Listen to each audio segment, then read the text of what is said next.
Police दलामध्ये काम करत असताना जे महत्त्वाचे गुन्हे दाखल झालेले आहेत या संदर्भात माहिती देण्यासाठी आजची प्रेस कॉन्फरन्स आहे। याच्यामध्ये मर्डर जे 35 दाखल झाले ते सर्व 100% उघडकीस आलेले आहेत। अटेम्प्ट टू मर्डर 28 दाखल झाले ते 28चे 28 सर्व उघडकीस आलेले आहेत।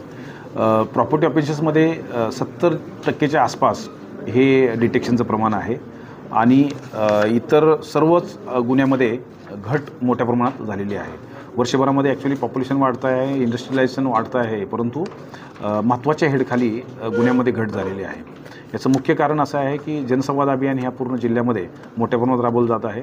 लोकांच्या सहभागातून गुन्हे कमी करण्यासाठी आणि कायदा व सुव्यवस्था राखण्यासाठी प्रयत्न मोठ्या प्रमाणात होत आहे। त्यामुळे बॉडी ऑफेन्सेससुद्धा कमी झालेले आहेत, त्याचबरोबर प्रॉपर्टी ऑफेन्ससुद्धा डिटेक्शन होण्यामध्ये यश मिळालेलं आहे आणि रात्रग्रस्त आणि इतर बाबतीमध्ये सुद्धा लोकांचं सहकार्य मोठ्या प्रमाणात मिळत आहे। त्यामुळेच जिल्ह्यामधले महत्त्वाचे जे गुन्हे आहेत ते उघडकीस आलेले आहेत। त्यामध्ये काही चॅलेंजिंग गुन्हे होते, 302चे गुन्हे ज्याच्यामध्ये कुठलाही क्ल्यू नव्हता, असे काही गुन्हे उघडकीस आलेले आहेत। मोकाड्याच्या हद्दीमध्ये 2 मर्डर असे होते की ज्याच्यामध्ये कुठल्याही स्वरूपाचा क्ल्यू हा पोलिसांकडे नव्हता, परंतु तरीही फक्त जोडव्याच्या आधारावर, जोडव्यावर असणाऱ्या शिक्क्याच्या आधारावर त्या एका महिलेचा डेड बॉडी त्या ठिकाणी मिळाली होती, त्याचा मर्डर केस ओपन करण्यामध्ये यश मिळालेलं आहे।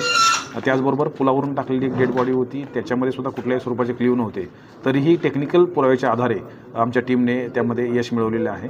आणि जिल्ह्यामधले असे सगळे चॅलेंजिंग महत्त्वाचे गुन्हे जे आहेत ते सर्व उघडकीस करण्यामध्ये यश मिळालेलं आहे। उदयानी 7 कलमी कार्यक्रम पूर्ण राज्यामध्ये सुरू करण्यात आलेला आहे। त्याचाच भाग म्हणून या जिल्ह्यामध्ये सायबर संदर्भातील जे गुन्हे होत आहेत त्यामध्ये सर्वसामान्य लोकांना व्हिक्टीम व्हावं लागत आहे आणि त्यांना मोठ्या प्रमाणात आर्थिक फसवणुकीला सामोरं जावं लागत आहे। ते होऊ नये यासाठी पूर्ण जिल्ह्यामध्ये सायबर गुन्हेमुक्त गाव अशा स्वरूपाची योजना ही आम्ही सुरू केलेली आहे।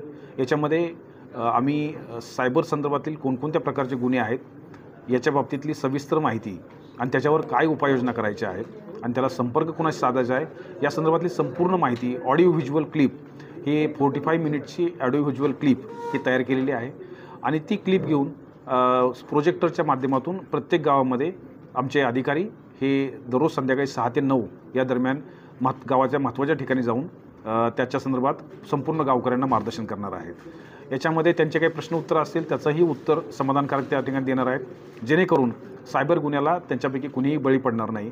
त्याचबरोबर या जिल्ह्यामध्ये जे वेगवेगळे तांत्रिक महाविद्यालये आहेत त्यांच्या मार्फतीने सर्व IT चे जे प्रोफेशनल्स आहेत त्यांच्याबरोबर आमचा संपर्क झालेला आहे आणि त्यांचे कार्यशाळा घेऊन या जिल्ह्यामधले सगळे IT प्रोफेशनल्स आणि या बाबतीमध्ये सायबर संदर्भात विशेष ट्रेनिंग देऊन या जिल्ह्यामध्ये सायबर वॉरियर्स तयार करण्याचं काम सध्या सुरू आहे। जिल्ह्यामधले सायबर वॉरियर्स हे पोलीस आणि जनता यांच्यामधलं ब्रिजचं काम करतील आणि ते कुठलाही अडचण असेल तर ते आमच्यापर्यंत सहजपणे पोहोचवण्यासाठी मदत करतील। महाराष्ट्र शासनाच्या ज्या सायबर संदर्भातील हेल्पलाईन आहेत त्या लोकांच्यापर्यंत पोहोचवण्यासाठी मदत होईलच, त्याचबरोबर त्यांचे वैयक्तिक काही इश्यू असतील तर ते सहजपणे आमच्यापर्यंत पोहोचण्यासाठी त्याची मदत होईल। आमच्या वेबसाईटमध्ये सुद्धा आमूलाग्र बदल करण्यात आलेले आहेत।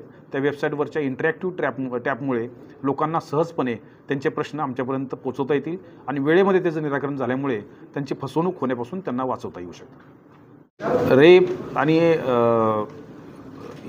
इतर विनयभंगाचे गुन्हे जे आहेत त्या बाबतीमध्ये 100% डिटेक्शन आहे आणि ते डिक्लायनिंग ट्रेंड आहे त्याचा आणि त्याचं डिटेक्शनसुद्धा 100% आहे। त्यामुळे साधारणतः महिलांच्या विरोधातले गुन्हे जे आहेत त्याच्यामध्ये पालघर जिल्ह्यामध्ये निश्चितही चांगल्या पद्धतीने कामगिरी झालेली आहे आणि कुठलाही गुन्हा हा अनडिटेक्ट राहिलेला नाही आहे।